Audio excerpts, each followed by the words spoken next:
ये घटना 1992 की है।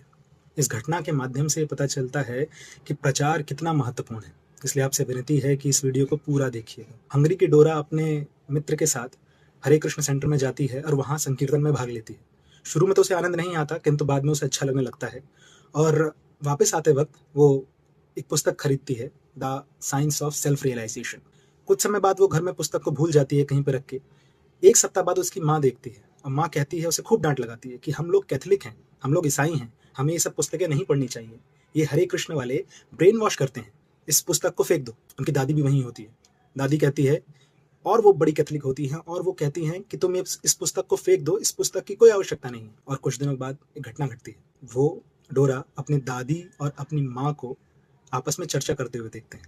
दादी कहती है कि प्रभुपाद जी कोई सामान्य व्यक्ति नहीं है, उनकी पुस्तक बहुत दिव्य है। प्रभुपाद जी वही बातें कह रहे हैं जो जीसस क्राइस्ट बाइबल में कह रहे हैं। वर्तमान में कोई भी क्राइस्ट के बातों को फॉलो नहीं करता, लेकिन ये जो हरे कृष्ण महामंत्र है, ये कोई साधारण मंत्र नहीं है।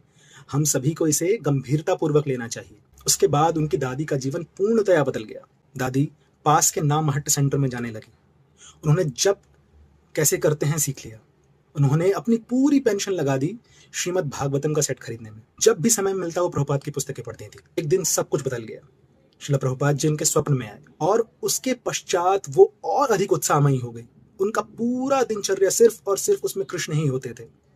अब दादी ने नियम बना दिया कि घर में हर व्यक्ति कम से कम, चाहे वो भाई हो, बहन हो, उनके बच्चे हों, लगभग 12 लोगों का परिवार, कम से कम एक माला हर कोई करेगा। जहां पहले जीसस क्राइस्ट के चित्र हुआ करते थे, वहां पर अब कृष्ण के चित्र थे। जहां पर बाइबल की पुस्तकें रखी होती थी, वहां पर श्रीमद् भागवतम रखा था। प्रभुपाद जी को कहती, द गुड जेंटलमैन प्रभुपाद। डोरा कहती कि मेरी दादी अब ट्रांसीडेंटल टेररिस्ट बन चुकी थी। बुक डिस्ट्रीब्यूशन के मंथ में दादी स्वयं पुस्तकें लेके निकलती थी और हर गली में जाकर हर वेंडर को, हर सब्जी वाले को, हर रिक्शे वाले को कहती थी कि ये पुस्तकें खरीदो, ये पुस्तकें तुम्हारा जीवन बदल देंगी। मेरा जीवन बदल दिया इन पुस्तकों ने। कोई उनसे प्रेम से या उनके डर के प्रभाव से हर कोई उनसे पुस्तकें खरीद लेता था।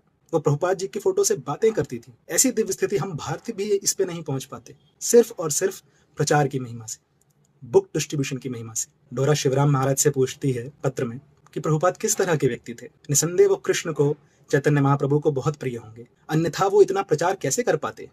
और वो आज भी, जब वो शरीर में नहीं है, फिर भी प्रभुपाद जी इतना प्रचार कर रहे हैं। निसंदेह वो कृष्ण को बहुत प्रिय होंगे। अब आप बताइए, अगर डोरा उस दिन वो पुस्तक नहीं खरीदती तो आज तक उनकी दादी कृष्ण को नहीं जानती और जीवन की पूर्णता से अनभिज्ञ रह जाती। इसीलिए सबसे अधिक महत्वपूर्ण आध्यात्मिक कार्यों में जो है, वो है भगवान के दिव्य नाम, उनके दिव्य पुस्तकों का वितरण।